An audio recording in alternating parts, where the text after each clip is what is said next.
It was one of the craziest Raw endings of all time. I would go as far as saying that, but how are they going to follow up on it? Well, that's not what we're here to discuss, but we're here to tell you who's in the group. And also a few superstars who are linked on joining the group. Well, I'm back to Fog Wrestling. It was quite a mental way to end Monday Night Raw. We haven't checked out the Raw review.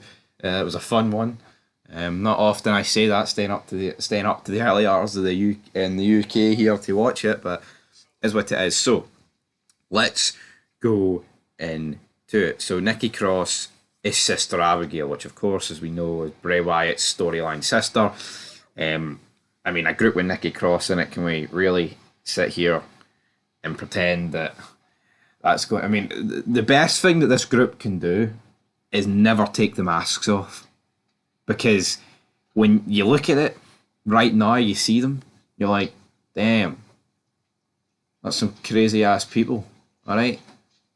But let's not pretend that, you know, these guys are fucking bona fide main offenders. I mean, the best person in this group is probably Eric Rowan, like in terms of like star power wise, and that's not a good look. But anyway, Nikki Cross is Sister Abigail. Joe Gacy is Huskus, who is the giant pig from the Funhouse. I like Joe Gacy. He definitely has the body type to make this gimmick work, so you can't exactly complain with that. Meanwhile, Rowan, on the other hand, he was emulating Rambling Rabbit, which of course is resembling Bray Wyatt's different shades of critics. So again, Eric Rowan back in WWE. Feels like this guy just shows up every 2 years at this rate.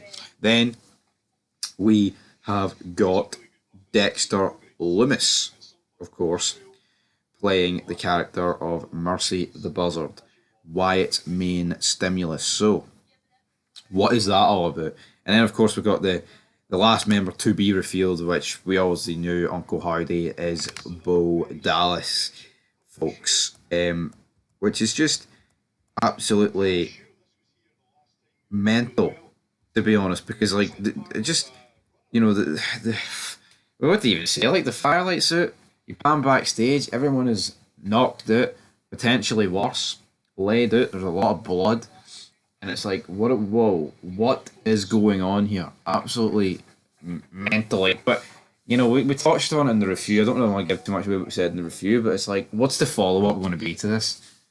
Is SmackDown going to kick off with a match? Or is there actually going to be like direct fallout about what just happened on Monday Night Raw? Because that's what needs to happen now. In terms of who's going to be the sixth member, because of course it is the Wyatt Six, but they're being referred to as the Wyatt Sickies.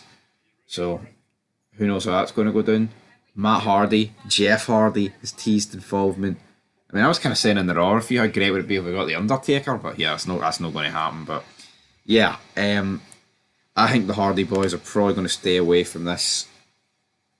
I would love to see the Hardys in it, like Willow, or like the broken Matt Hardy character, but like a really sadistic horror version of him.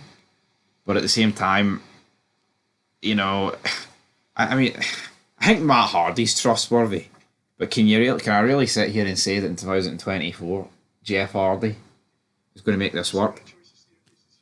Not necessarily in a, you know, this gimmick looks really intriguing, and do you really want Jeff Hardy to mess it up? Here, I love Jeff Hardy.